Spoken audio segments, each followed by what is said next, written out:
احکام و مسائل بیان ہو رہے تھے۔ سفر کے اندر روزہ رکھنا مسافر کے لیے یہ جائز ہے اور بہتر ہے کہ وہ روزہ نہ رکھے۔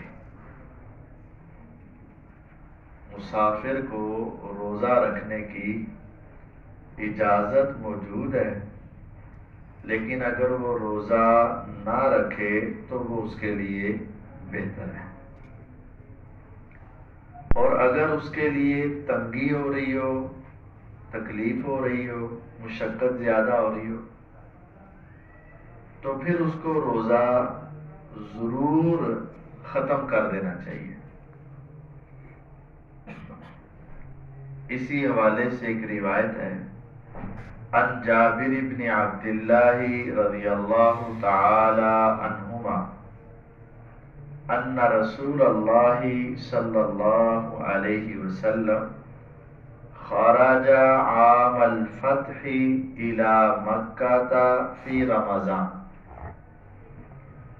جابر بن عبداللہ رضی اللہ تعالی عنہما سے روایت ہے کہ رسول اللہ صلی اللہ علیہ وسلم فتح کے سال یعنی فتح مکہ کے سال جب آپ فتح کی طرف گئے، مکہ کو فتح کرنے کے لیے آپ گئے، فی رمضان، رمضان کے مہینے میں۔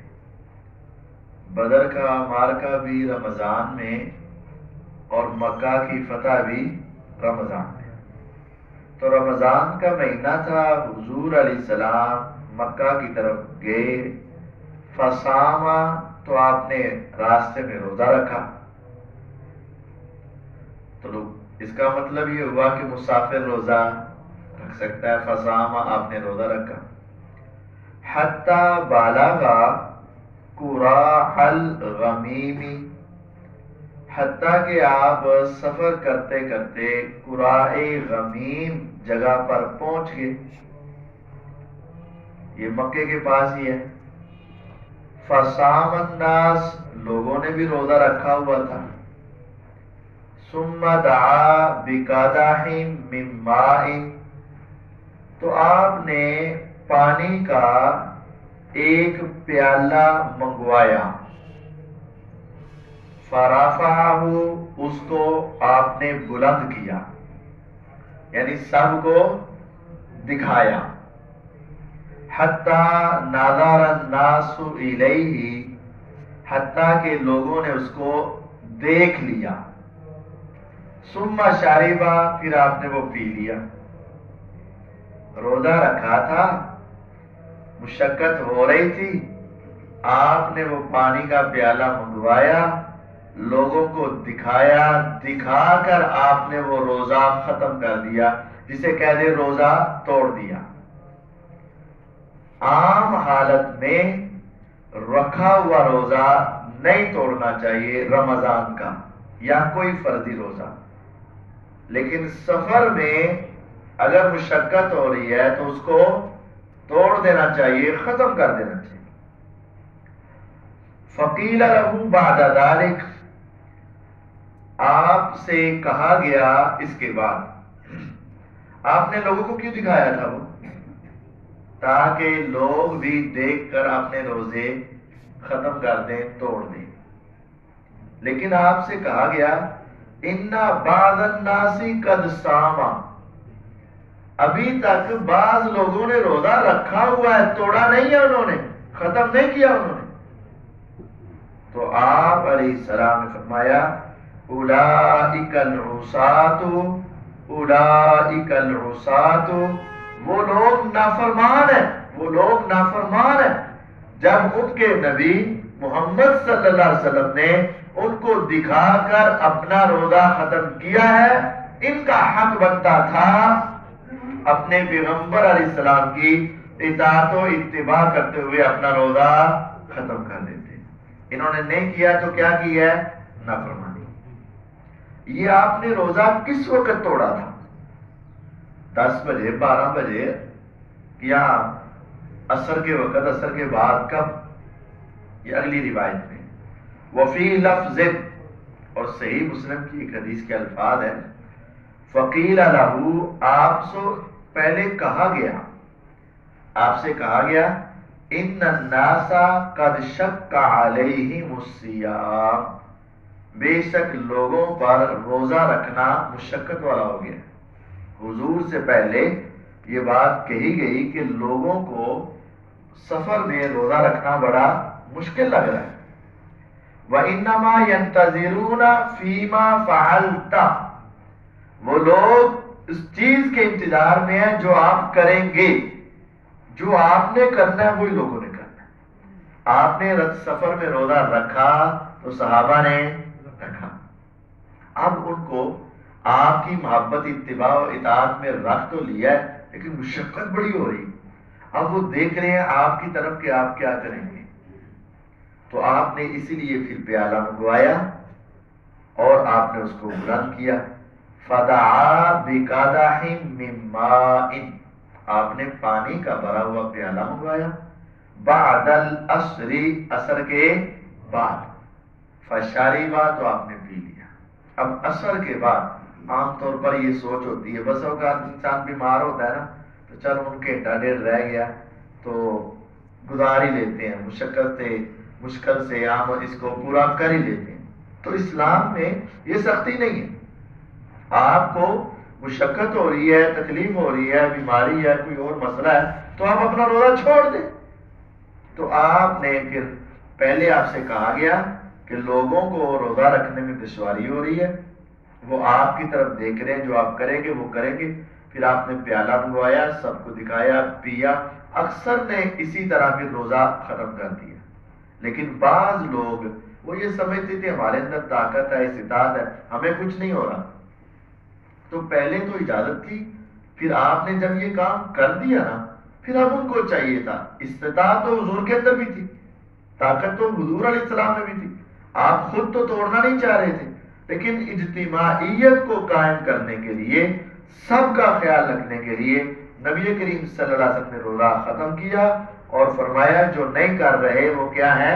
نافرمان۔ تو روزہ چھوڑ دینا یہ بہتر ہے، افضل ہے، رکھنے کی اگرچہ اجازت ہے لیکن چھوڑنا بہتر ہے۔ وعن حمزہ بن عمرو الاسلمی رضی اللہ عنہ، اب یہ دلیل آ رہی ہے کہ سفر میں روزہ رکھا بھی جا سکتا ہے۔ پچھلی حدیث اگر کوئی آدمی صرف ایک روایت پڑھے گا تو اس کو تو یہی سمجھ آئے گا کہ آپ نے پہلے رکھا بعد میں ختم کیا، اس کا مطلب ختم ہی کرنا چاہیے، اور جو نہیں توڑ رہا روزہ آپ نے اسے کیا کہا؟ تو اگر کوئی وہ پہلی ایک حدیث ہی سنے یا پڑھے تو اس کے نزدیک روزہ رکھنے والا کیا ہو جائے گا؟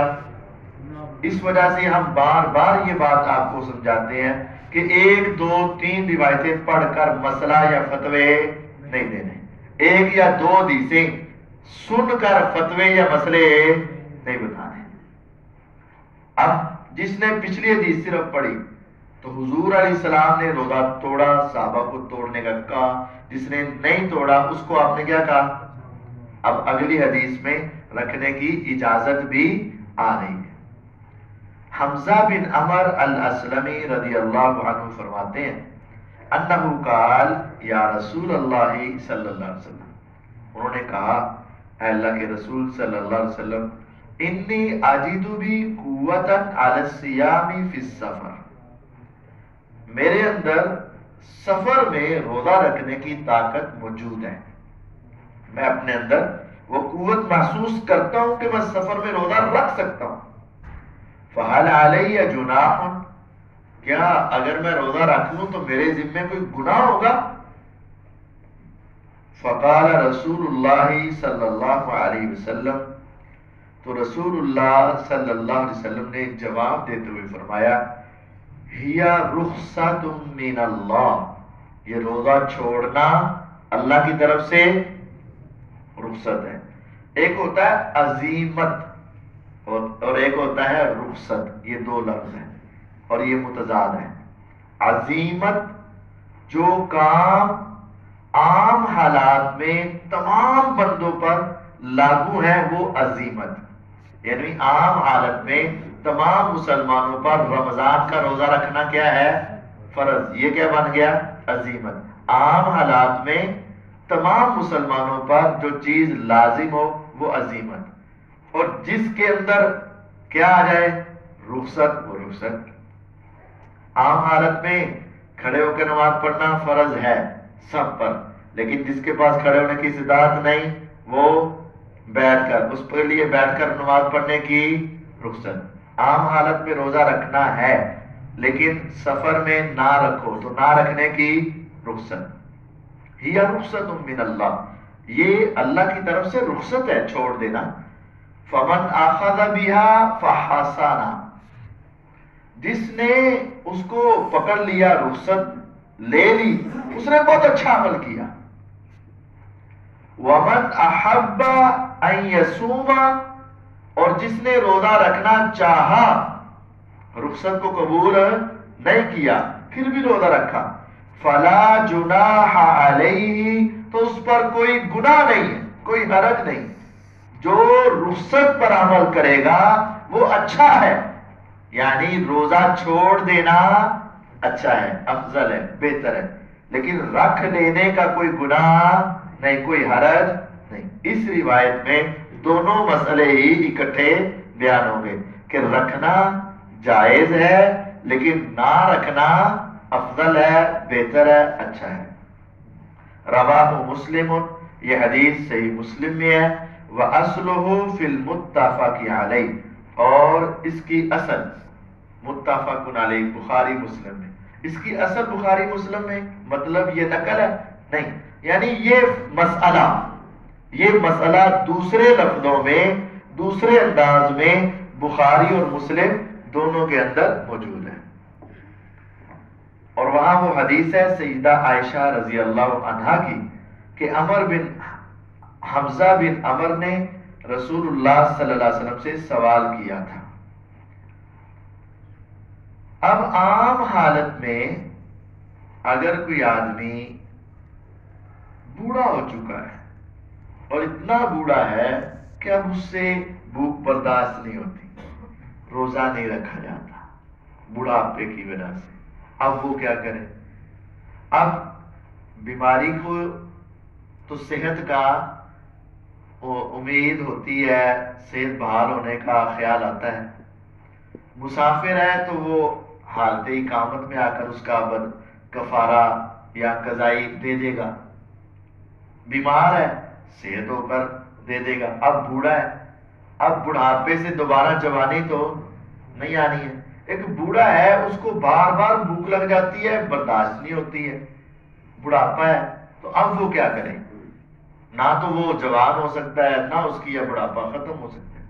اس کے بارے میں حدیث عن ابن عباس رضی اللہ تعالی عنہما قال رخص للشیخ الکبیر ان یفطر ویطعم عن کل یوم مسکینا ولا قضاء علیہ، رواہ الدارقطنی والحاکم۔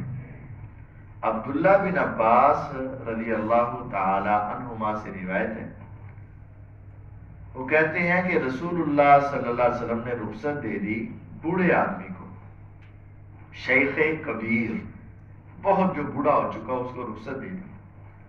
کس چیز کی رخصت؟ کہ وہ روزہ چھوڑ دے، ان یفطر، روزہ نہ رکھے، تو پھر کیا کرے؟ وَيُطْعِمَ عَنْ كُلِّ يَوْمٍ مِسْكِينًا، ہر دن کے بدلے ایک مسکین کو کھانا کھلا دے، پورے دن کے بدلے روزے کی جگہ پر ایک مسکین کو کتنے ٹائم؟ ایک ٹائم، یہ نہیں کہ رکھوانا بھی یہ دے کھلانا بھی نہیں، ایک ٹائم اس کو کھانا کھلا دے۔ وَلَا قَضَاءَ عَلَيْهِ، اب اس کے اوپر قضائی واجب نہیں، یہی اس کے روزے کی قضائی ہے، یہی کفارہ ہے، یہی قضائی، یہی روزہ ہے۔ کوئی اتنا بوڑھا ہے روزہ نہیں رکھ سکتا اور اس کے صحیح ہونے کی امید بھی نہیں ہے، تو وہ ایک دن کا ایک مسکین کو کھانا کھلا دے، بات ختم ہو جائے، ولا قضاء علیہ، اس پر کوئی قضائی بھی نہیں ہوگی۔ یہ حدیث دارقطنی میں ہے، حاکم میں، اور انہوں نے اس کو صحیح بھی کہا۔ وعن ابی ہریرہ رضی اللہ تعالی عنہ قال جاء رجل الى النبی صلی اللہ علیہ وسلم۔ ابو ہریرہ رضی اللہ تعالی عنہ فرماتے ہیں کہ ایک آدمی اللہ کے نبی علیہ السلام کے پاس آیا، فقال ہلکت یا رسول اللہ صلی اللہ علیہ وسلم، کہنے لگا اللہ کے رسول صلی اللہ علیہ وسلم میں تو ہلاک ہو گیا، میں تباہ ہو گیا، میرے لیے تو بربادی بربادی۔ آپ نے فرمایا وما اہلکک، کس چیز نے تجھے ہلاکت میں ڈال دیا، کیا ہوا ہے، کیا مسئلہ ہوا؟ اس نے کہا وقعت علی امرأتی فی رمضان، میں رمضان میں اپنی روزے کی حالت میں بیوی کے پاس چلا گیا، قربت اختیار کر لی۔ اب روزے کی حالت میں بیوی کے ساتھ تعلقات قائم کرنا حرام ہے، اس وجہ سے روزہ ٹوٹ جاتا ہے۔ آپ نے اب اس کا کفارہ بتانا تھا، تو فرمایا حل تجد ما تعتق رقبۃ، تیرے پاس اتنے پیسے ہیں کہ تو ایک غلام آزاد کر دے؟ اس نے کہا جی لا، نہیں، غریب آدمیوں غلام خرید کر آزاد، تو اس کا مطلب اگر کوئی روزے کی حالت میں اپنے اہل خانہ کے پاس چلا جائے اور روزہ ٹوٹ جائے تو اس کا پہلا کفارہ کیا ہے؟ ایک غلام کو آزاد۔ اب ہمارے پاس اتنی استطاعت نہیں ہے اور غلام بھی موجود نہیں ہے، اب کیا کریں؟ فرمایا فَهَلْ تَسْتَطِيعُ أَن تَصُومَ شَهْرَيْنِ مُتَتَابِعَيْنِ، کیا تمہارے پاس یہ طاقت اور استطاعت ہے کہ تم 2 مہینوں کے مسلسل روزے رکھ لو؟ مسلسل 2 مہینوں کے روزے رکھ لو، ایک روزہ توڑا ہے اور اس کی سزا کے طور پر 2 مہینے کے مسلسل روزے، صرف روزے نہیں، 2 مہینے کے مسلسل روزے۔ انہوں نے کہا جی لا، نہیں، یہ طاقت بھی میرے پاس نہیں۔ آپ نے فرمایا فَهَلْ تَجِدُ مَا تُطْعِمُ 60 مِسْكِينًا، تیرے پاس اتنے پیسے ہیں کہ تو 60 مسکینوں کو کھانا کھلا دے، 60 مسکینوں کو کھانا کھلا دے۔ اب یہ 3 آپشن ہوں گے۔ پہلی بات غلام آزاد کرو، اگر وہ طاقت نہیں یا میسر نہیں تو پھر 2 مہینے کے مسلسل روزے رکھو، اگر وہ بھی استطاعت نہیں تو 60 مسکینوں کو کھانا کھلاؤ۔ انہوں نے کہا جی لا، میرے پاس تو 60 مسکینوں کو بھی کھانا کھلانے کی طاقت۔ ثم جلسا، پھر وہ آدمی بیٹھ گیا۔ فأتي النبي صلی اللہ علیہ وسلم بعراق فیہ تمر، نبی کریم صلی اللہ علیہ وسلم کے پاس اسی مجلس میں ایک ٹوکرا لایا گیا جس کے اندر کھجوریں تھیں، کھجوروں کا ایک ٹوکرا لایا گیا، وہ تقریباً 32 کلو ہوں گی اس کے اندر کھجوریں، کیونکہ اس کے اندر 15 سا کھجوریں آ جاتی ہیں، اس ٹوکرے میں 15 سا، اور ایک سا میں ہوتی ہے 2 کلو 100 گرام، تو یہ 32-33 کلو بن جاتی ہیں۔ تو ایک ٹوکرا حضور کے پاس لایا گیا اور کہا گیا کہ یہ صدقے کی کھجوریں ہیں، آپ صحابہ میں تقسیم کر دیں۔ آپ نے فرمایا، اس کو بلایا، آپ نے وہ ٹوکرا سارا اسی کو پکڑا دیا اور فرمایا تصدق بہا، چل جا اس کو جا کے صدقہ کر دیں۔ کتنے مسکینوں کو کھانا کھلانا تھا؟ 60۔ اب یہ 15 سا تقریباً وہ 15 دنا 32 کلو اس کے اندر کھجوریں دی، تو فرمایا یہ 60 بندوں میں تقسیم کر دیں، تو وہ گویا کہ کتنی کھجور ہو گئی؟ تقریباً ½ کلو کھجور۔ اب پہلے اس پر لازم تھا کیا کرے؟ غلام ازم. نہیں ہے تو 60 مسکنوں. اس نے کہا میرے پاس یہ بھی. اب اس کو مفت کے حضور علیہ السلام نے دے دی کہ چل جا تیری طرف سے میں تمہیں دے دیتا ہوں، تیرا تعاون کر دیتا ہوں، یہ جا کے بانٹ دے. فقال، اس نے ایک سوال کیا، اعلی افقر منی، جی غریبوں کو دینا ہے نا؟ جی ہاں. تو اپنے سے بڑے غریب کو دینا ہے یا اپنے سے چھوٹے؟ بڑے فقیر کو یا چھوٹے؟ اپنے سے بڑے فقیر کو دینا ہے. پھر ساتھ ہی کہہ دیا فما بین لابتیہا اہل بیت احوج الیہ منا.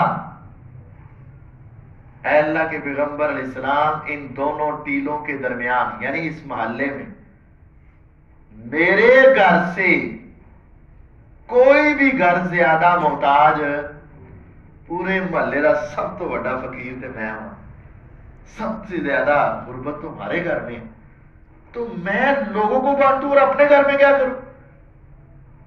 فضحک النبی صلی اللہ علیہ وسلم، نبی علیہ السلام ہنس پڑے، مسکرائے. حتی بدت انیابہ، حتیٰ کہ آپ کے یہ نوک دار جو دانت ہیں یہ بھی نظر آئے. ثم قال، پھر آپ نے فرمایا اذهب فاطعمه اہلک، چل لے جا اور اس کو اپنے گھر والوں کو ہی کھلا دینا. رواہ السبع، اس کو 7 نے روایت کیا. تو یہ 7 حدیث کی کتابوں میں بات موجود ہے. یہاں اس روزے کا کفارہ آ گیا ہے تو کھلانا مسکینوں کا ہے، لیکن اگر کوئی خاص کیس آ جائے کہ وہ اتنا غریب فقیر ہو تو اس کا فیصلہ اس وقت کا عالم، مفتی یا قاضی کرے گا کہ اب اس کا کیا کرنا ہے. کیا اگر انسان صبح بیدار ہو اور اس وقت ناپاکی کی حالت میں ہو تو کیا اس وقت ناپاکی کی حالت میں روزہ رکھ سکتا ہے یا پہلے پاک ہونا ضروری ہے پھر روزہ رکھے گا؟ اگر تو اس کے پاس وقت زیادہ ہے، یعنی فجر کی اذان میں ابھی آدھا پون گھنٹہ موجود ہے، تو وہ پہلے اپنا غسل کر لے بعد میں روزہ رکھے.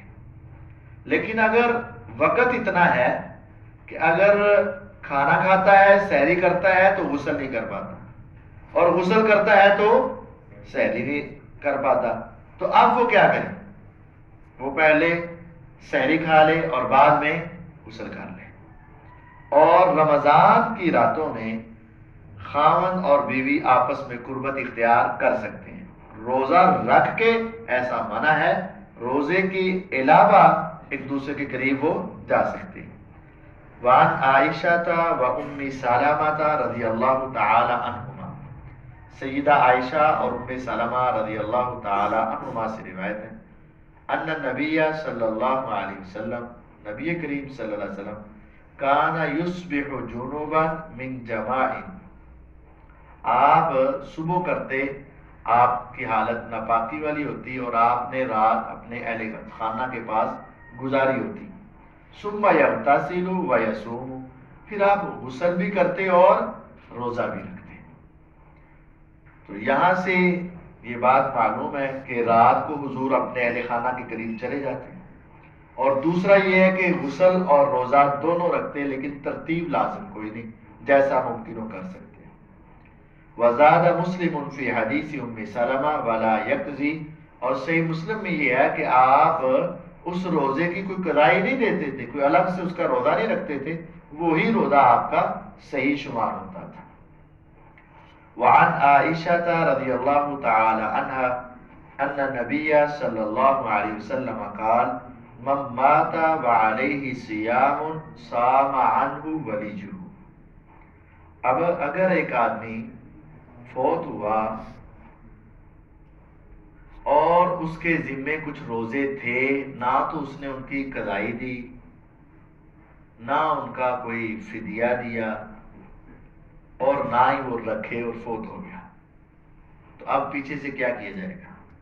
من ماتا، جو فوت ہوا، وعلیہ صیام، اور اس کے ذمے روزے ہیں، صام عنہ ولیجہ، جو اس کے پیچھے ورثاء ہیں وہ اس کی طرف سے روزہ رکھیں گے۔ اب ورثاء کے اوپر لازم ہے کہ اس کے روزے رکھیں، جتنے روزے اس کے ذمے ہیں ورثاء کے اوپر ان تمام روزوں کی قضائی دینا لازم ہے، چاہے ایک وارثی 30 روزے ہیں اس کے، ایک وارثی سارے رکھ دے، یا سارے ورثاء مل کر ایک ایک رکھتے 30 پورے ہو جائیں، تو اس طرح بھی جائز ہے، لیکن اس کی طرف سے یہ قضائی دینی ضروری ہے، اس کے بغیر گزارا نہیں۔ سبحانک اللہم و بحمدک، اشہد ان لا الہ الا انت